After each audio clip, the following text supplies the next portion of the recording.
Episode 19, If Only You Were My Son. Magnus was shocked that Keith had seen through his plan so easily. How could such a young man have this level of awareness? What Magnus didn't realize was that Keith had activated his optimal logic skill. Every word that Magnus said was analyzed by the optimal logic in order to figure out his true motives.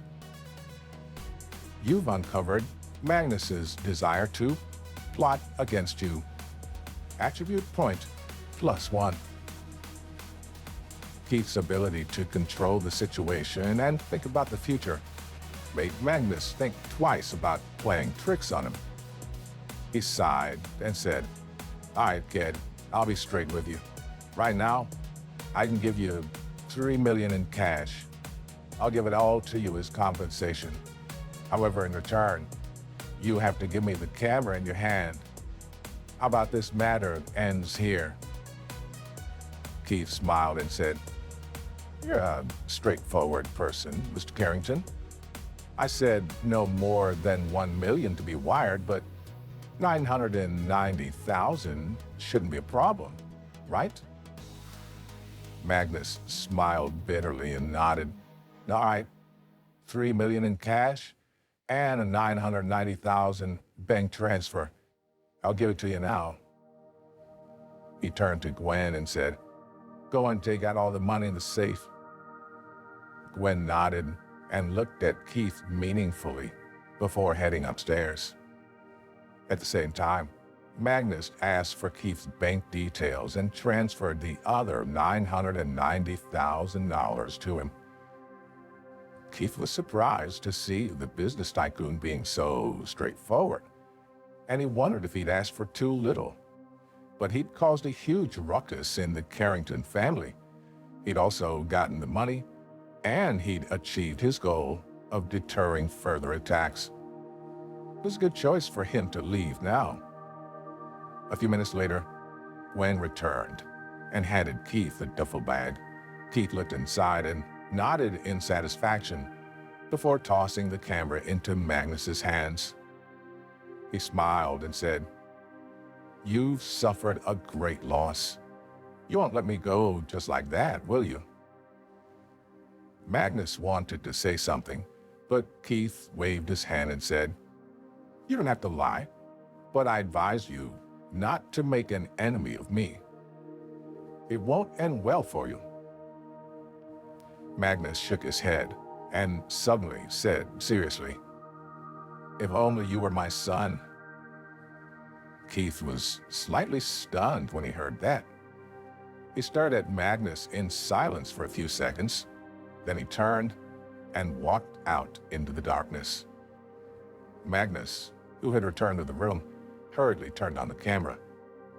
After watching for a while, he smiled bitterly again. There was no evidence inside. Instead, there was the black snake and naked photos of his crew. Magnus was confused.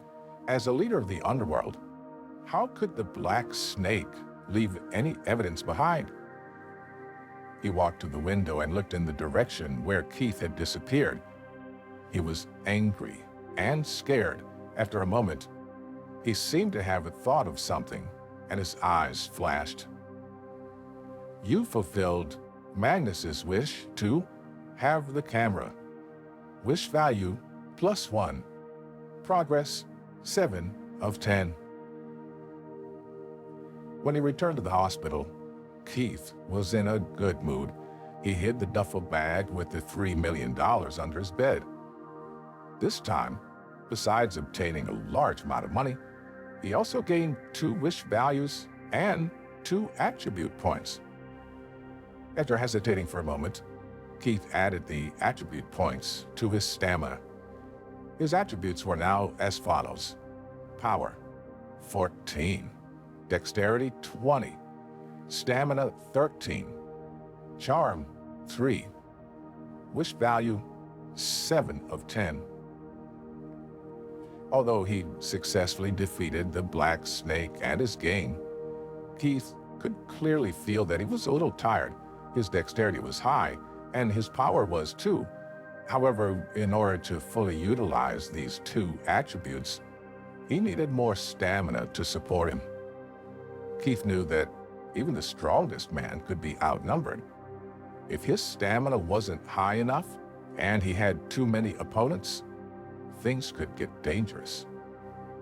The optimal logic skill allowed him to predict these kinds of things. Keith had humiliated the Carrington family.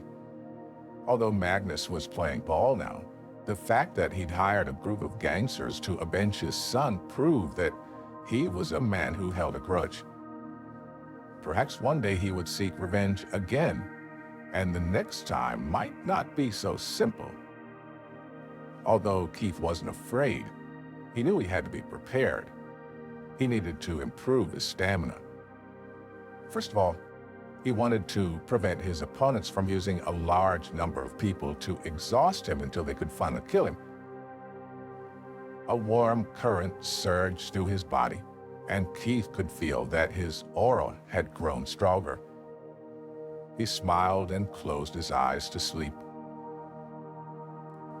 The next morning, Keith left the hospital early with his bag of money. He split out the $3 million cash and deposited it into different bank accounts. By the time it finished, it was already afternoon. He looked at the nearly $4 million in his bank account, and a slow smile spread over his face. He was rich. Keith wandered through the park for a while and found some animals to help out. He obtained 2 wish values and ability points, increasing his total wish value to 9 of 10 and his stamina to 15 points. It was almost too easy.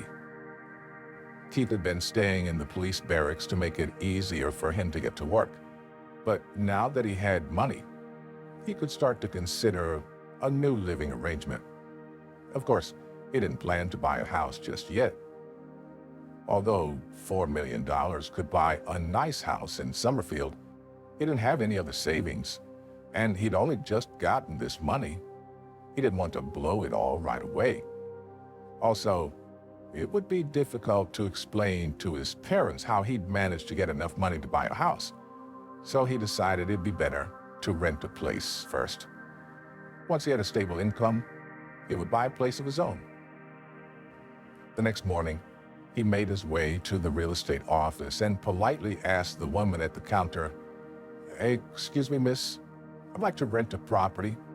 Can you show me some of your properties?" This was a high-end real estate agency, and there weren't many customers. The woman at the front desk, who was playing with her phone, looked up at him. She saw that Keith was wearing unbranded clothes and didn't look remotely rich. She habitually looked out the door, but there wasn't even a car parked up. She snorted and threw over a brochure. "Here, take a look for yourself." Keith wasn't angry. He smiled and started to read the information. With his instant memorization ability, it only took a moment for him to find something. There was a spacious apartment on the 3rd floor of White Pine Gardens with 3 bedrooms and 2 bathrooms. The price was $4,000 per month, but it required an upfront payment of half a year's rent. White Pine Gardens was a newly built complex. The location wasn't bad, but the main point was that it was close to Harvard. Harvard was the school he wanted to go to, and he had a decent chance of getting into it. That's why he decided this was the apartment for him. He was just about to ask the receptionist about it when the roar of a sports car suddenly cut through the air. A Mercedes coupe screeched to a stop outside, and a fashionable young couple climbed out and headed into the realtor's office. When the woman at the counter saw this, she stopped playing with her phone and ran over to welcome them in. The way she fawned all over them was the polar opposite of how she had just treated Keith.